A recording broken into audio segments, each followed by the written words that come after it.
22 News is following breaking news from Chicopee, where there are reports of shots fired at the intersection of School and West Streets in downtown Chicopee. 22 News reporter Jackie Brousseau is now live from where this is happening. She has the latest. Jackie? Rich, we're standing here at the intersection of School and West Streets in Chicopee, where a shooting has just occurred. We're not exactly sure what has happened specifically, but I can tell you right now that there is still a lot going on. Way down at the end of the street there, now this is near 91, and you will know by the Shell station and the Dunkin' Donuts there, that is where this is all happening. Right now there appears to be some type of standoff. As you can see, the police are trying to move people to the side behind the buildings, and that is because they're saying this is in the line of fire. So there appears to be some type of standoff going on right now. Mayor, we are hearing unconfirmed reports that a state trooper has been shot. Can you tell us anything about that? We know he was shot. The state trooper has suffered some wounds in the hand and the leg. He is at Bay State being treated. In an apartment on West Street, we have one shooter identified. He had a hostage earlier. The hostage is now in safe custody. Young child with his mother now. It is a dangerous area and a dangerous situation. People should keep away. We do have a witness to talk to right now. She saw pretty much everything going on. Her name is Laura Goodrow, and she actually lives in the area. Laura, tell us what you saw. Well, this morning I was coming to take my kid to school. I came around the corner and I was stopped about here, and I seen the cops getting out of their car. And I wasn't thinking anything of it. I thought it was a normal routine until they started shooting fire. Bullets were flying in front of my car, 5 feet in front of my car, everywhere. Heard what were obviously gunshots. It was a rapid succession, bang, bang, bang. And then I'm imagining the police response was more measured. And a couple seconds later, I got out to check out what was going on. By that time, when I went into the CVS, there were no police cars around.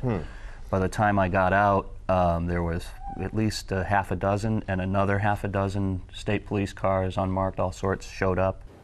Hi there, Rich. Yeah, we have another witness. This is actually the gentleman I've been talking about all morning. Joe Kaczynski pretty much saw the entire thing unfold, and certainly a scary situation for him. Joe, you were telling me you were at CVS getting soda. Tell me. Some soda, and I was walking by the house, and I saw some big guy run out saying, "Get away from me, get away from me." And he had his car keys in his hand, and he was running for his life to his car. The next thing I know, I hear 3 gunshots pop out of the window. He was shooting at the guy, and I actually heard the bullets flying over my head. As you can see, there's all these people milling out and about here at the intersection of School Street and West Street. And this is all because of what's going on at the end there near the Shell station and the Dunkin' Donuts. That's where CVS is as well. There's a suspect holed up in the building. And earlier we had it confirmed that this is the same suspect that apparently was chasing after someone, shot at police and other people with a semi-automatic weapon, and also possibly even, we're not sure who hit a state trooper, but a state trooper was shot as well. He is said to be at the hospital, and we are not sure about the extent of his injuries, but Mayor Michael Bissonnette is telling us that they are non-life-threatening, so hopefully he will be okay. We did just hear a couple of officers being asked about that, and they were just, really hoping that the state trooper would be okay. Again, this suspect then went into the building and took an 8-year-old hostage. That 8-year-old has since been released to his mother. And in the midst of all this, that school bus at the end of the street there was a special ed bus that got caught in the crossfire. The students were safely taken off that bus thanks to a very quick-thinking bus driver, and they are okay right now. We're live here on Center Street, right off of exit 2 off of I-391, and I just want to show you what's happening here. We are here at the incident command. This is sort of the staging area where they've told the media to stay put, and you can see that there's about 50 or so police cars. Within the last 5 to 10 seconds or so, we've just seen some troopers lining up and heading in. I've been following the state police Twitter page, and it looks like the suspect is actually dead. And you can see right here live that the troopers are beginning to file in that way. So they are heading toward, we're about a quarter mile or so away from where this has all been happening. So you're seeing this live, that they are starting to actually move in that direction. Something has obviously happened. I've been following the Twitter page. It sounds like the suspect is dead. I have not heard that from someone, has not physically told me that, but that's just from following the state police Twitter page. So We did get information from State Police spokesman David Procopio. He told 22 News that the suspect is dead. We got that information originally from Twitter, but that is an official news release from the state police spokesman David Procopio telling 22 News that the suspect in the shooting is dead. Actually, we have 22 News reporter Alicia Rodriguez. She is standing by live now in Chicopee with some information for us right now. Alicia. Yeah, we are behind the Cabot Manor in Chicopee, which overlooks the apartment where the suspect was found dead. You can see that the standoff is essentially over. The crime tape is up, and now the investigation begins. As you can also see, there are still a lot of state police officers, Chicopee police officers, and even members of the FBI. This is the same tactical unit that sent a robot in earlier and then went into that apartment on West Street to find that suspect dead. There is still a lot of police activity in this area, a lot of media activity now, because we're being told that the state police, along with Chicopee police, will be releasing more information within the next 20 minutes again or so. We'll start with Chief Ferraro. Good morning. A brief scenario. This morning, about 7:15, received a call for shots being fired. 2 Chicopee police officers along with 2 state troopers responded. Upon their arrival, they were met with gunfire. At some point, they returned fire, self-defense. The party retreated back into the house. At that point, a perimeter was set up. Safety was secured for the neighborhood. Investigation started.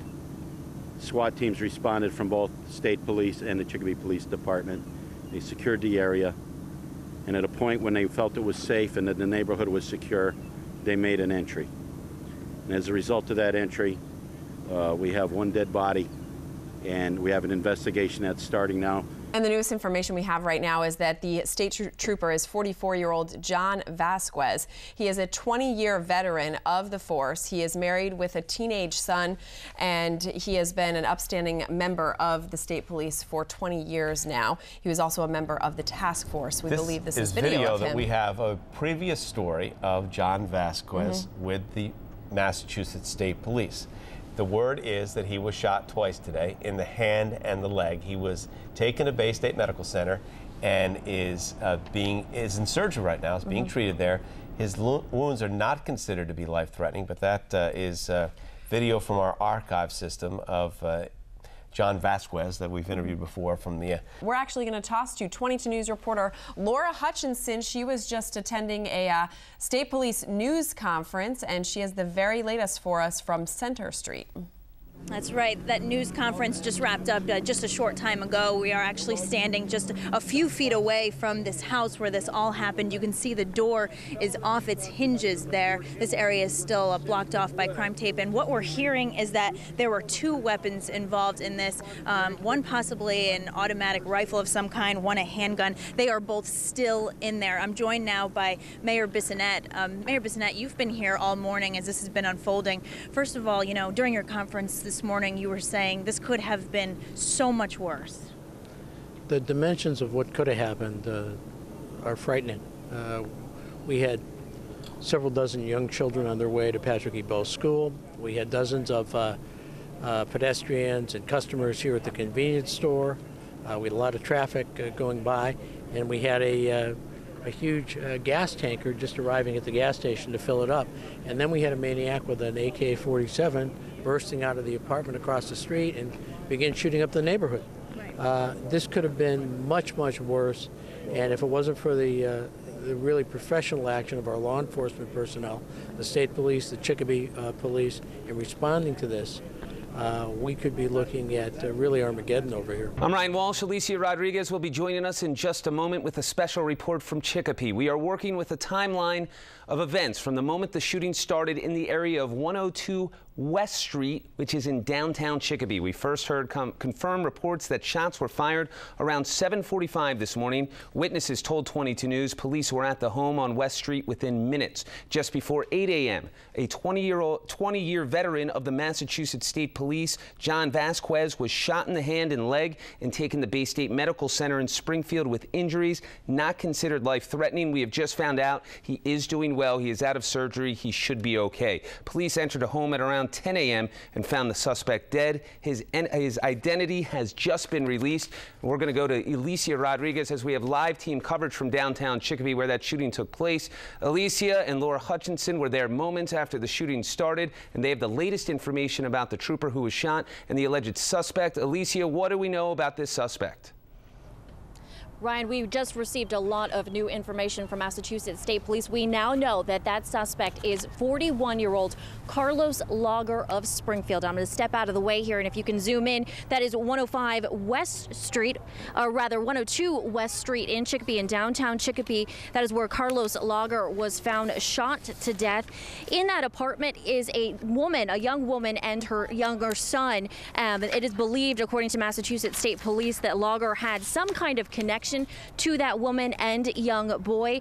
Well, all day we've been hearing that this morning's shooting is one that could have ended much worse, and I'll show you why. Right behind me is right where this shooting happened, here on Center and West Street. This is West Street behind me. You can see that tan house where the door's off its hinge. That's where the shooting took place, and right across the street is this gas station where there's a tanker truck, a gas truck that could have been hit. That gas station actually was hit with a bullet. I was told earlier today, thank goodness that gas truck was not hit as well. There was also a school bus that you can't see here.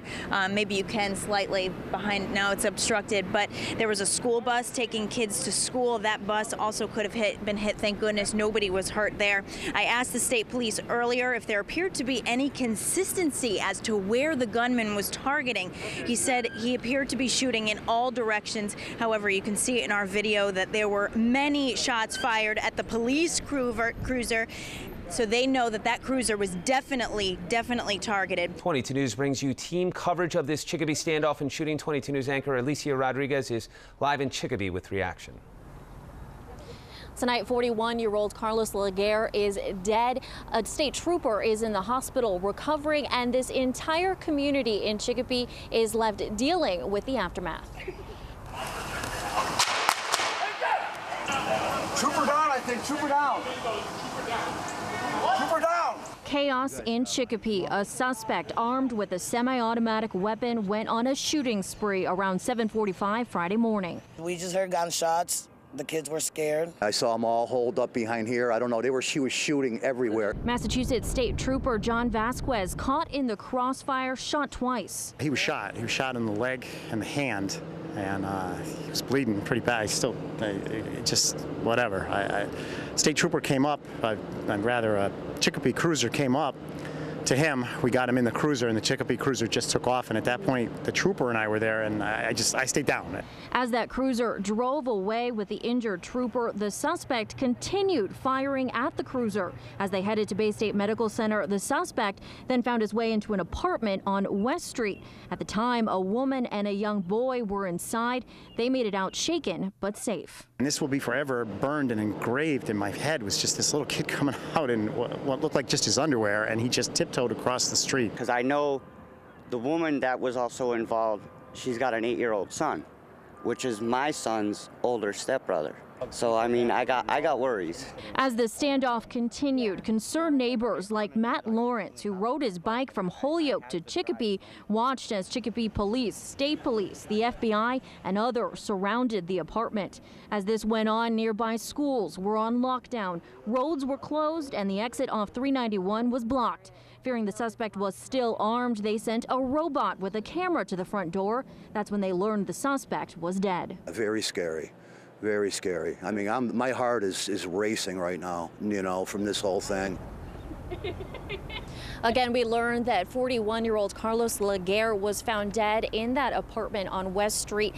Massachusetts State Police say he had some kind of connection to the tenants on the first floor. It was a mother and her 8-year-old son. Still not clear what his connection was or if this was a case of domestic violence. Police investigators are still looking into that. We do know that Trooper Vasquez is out of surgery. He is at Bay State Medical Center in good condition. He will be on leave for a little while, but is expected to fully recover. And obviously, this situation has caused a lot of anxiety among residents in this area. And 22 News reporter Laura Hutchinson has more reaction from people in the area. I just spoke with a state police trooper here within the last few minutes, and he actually told me that the suspect is actually still in the house where the shooting happened. That suspect, the gunman, has of course been identified as 41-year-old Carlos Legare, and where this happened is right behind me. I'll step out of the shot so you can see this is West and Center Street here, and the house where this all happened is that tan house where the door is knocked off its hinge. You know, the timing and location of this in busy downtown Chicopee has had everyone all day saying this is something that could have been much worse. It was a wild shooting spree that Chicopee city leaders are saying could have been much worse.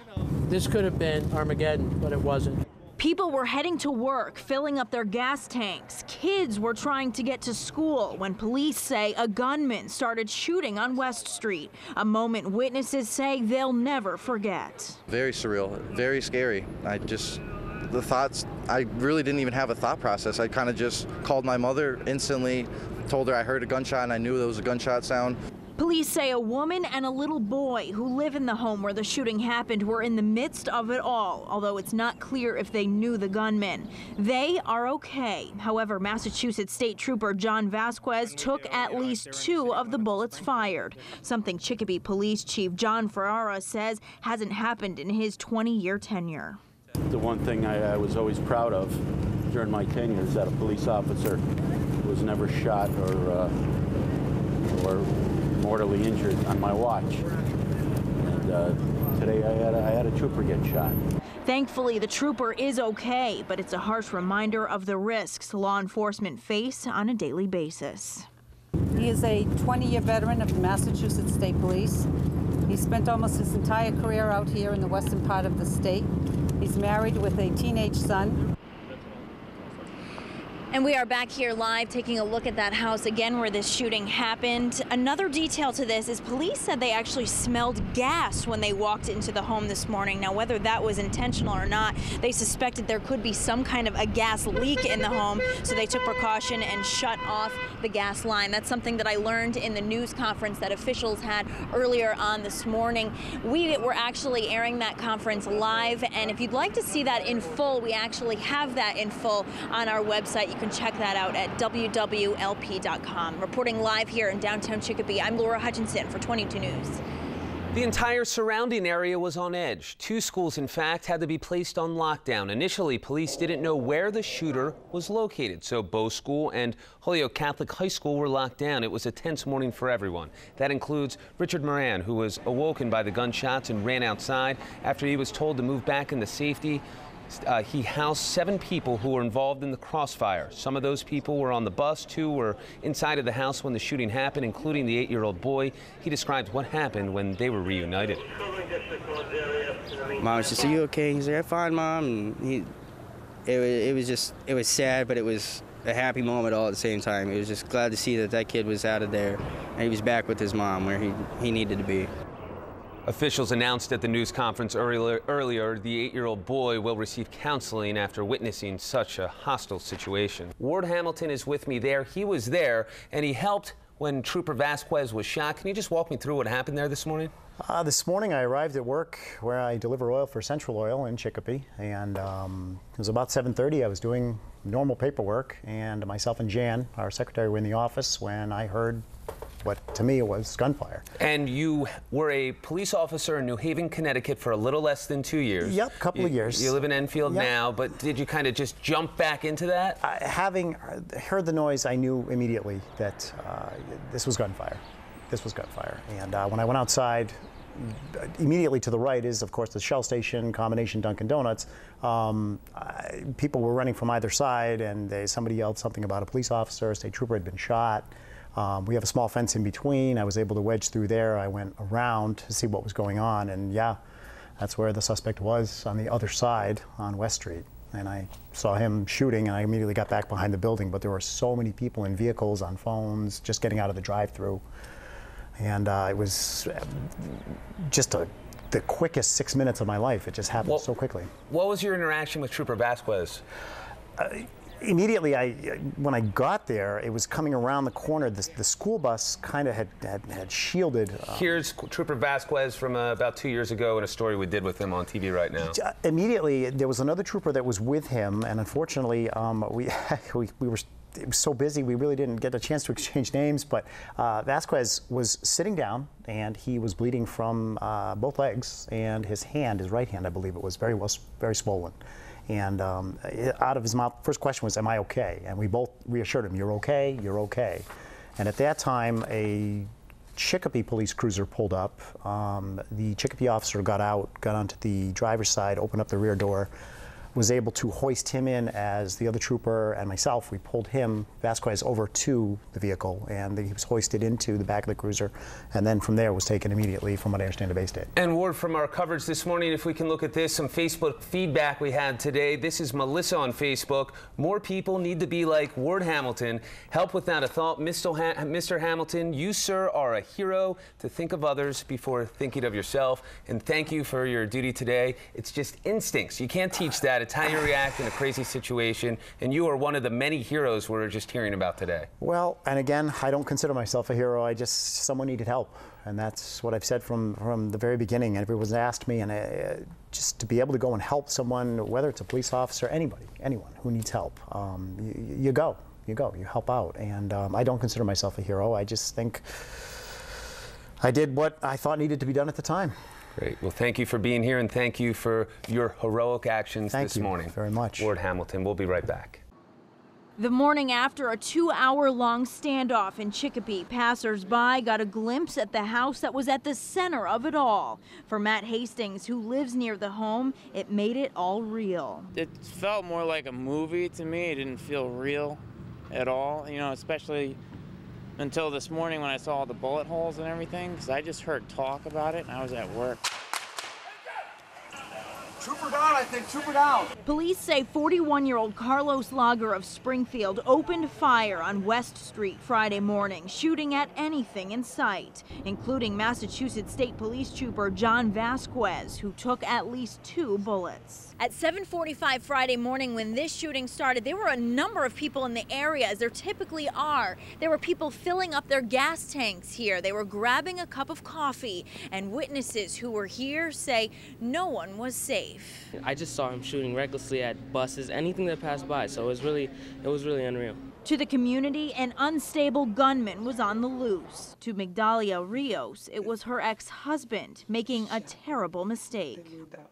Why would he fire so many bullets in a busy neighborhood? I don't know. I don't have no clue. He was angry for the loss of my son. Rios, who didn't want her full face shown, had 3 children with Lager. Here he is with his 16-year-old Jean Carlos Lager, who was shot and killed in Holyoke back in September of 2010. Rios says their son's death was a family tragedy Lager never recovered from. She says that, combined with an unhealthy relationship with a girlfriend who lived in that West Street home and had a restraining order against him, sent him over the top, resulting in this massive shooting spree that ended when Lager himself was found dead. This could have been a disaster of incredible proportions. There are many school children in harm's way, lots of pedestrians and customers at the convenience store. While it's a tragedy for Rios and her family, law enforcement call it a miracle he was the only death in the shooting spree that put dozens of people, including children, in harm's way. In Chicopee, I'm Laura Hutchinson for 22 News. Shot up the street real fast, and then it just broke loose. Gunfire like crazy. Last Friday's shooting rampage in Chicopee is clear in the mind of Joseph Bednars. The body shop manager at Chuck's Auto Service on West Street showed us how he led police through 2 back doors so they could get a better view of the house Carlos Lager invaded that day. Coming through the yard, you could hear the gunfire, so you start ducking down. Another employee at the shop helped the woman who was the target of Legare hide. She came running out. He kind of put her inside the car and told her to get down, you know. She was a basket case. Yeah, she was shaken. Her son was still in the building. Although people who work and live in this neighborhood are trying to get back to normal, signs of the shooting are everywhere, from bullet holes in this light pole to broken windows at the house. And the owner of the house says it has been extremely difficult to move on. I'm scared every day that when I walk outside, I have to check the front porch. I have to look around every corner, you know, and run to my car, and it's really like a sick feeling. It's like it happened yesterday, not last Friday. Donna Doobie says her fiance answered the door that day. Legare put a gun to his chest and pulled the trigger, but the gun never fired. He said, you know, they're shooting at me. He shot at me and pulled the trigger, and he's trying to kill us. Later, Legare shot and killed himself inside the home. Doobie says the 8-year-old boy he had taken hostage saw the incident and ran outside. And although people are going about their routines, there are those like Doobie and a courageous young boy who will forever remember what happened that day. In Chicopee, I'm Jackie Brousseau for 22 News. For a number of years, the sale of semi-automatic weapons was banned across the country. That federal ban was lifted in 2004, but Massachusetts approved its own ban. So licensing for these guns are going to be extremely hard for them to get. So those who do have them basically do belong to collectors. But everyone else, no, they shouldn't have them in any shape or form. Just because the law makes it difficult for people to legally get these weapons doesn't mean that they don't end up on the streets. I'm a firm believer in the right to carry arms, and it's just one person that is the problem, not the guns. Although assault rifles are rarely used in crimes, they can pose severe threats, especially in cases like the Columbine shootings or most recently a shootout in Chicopee.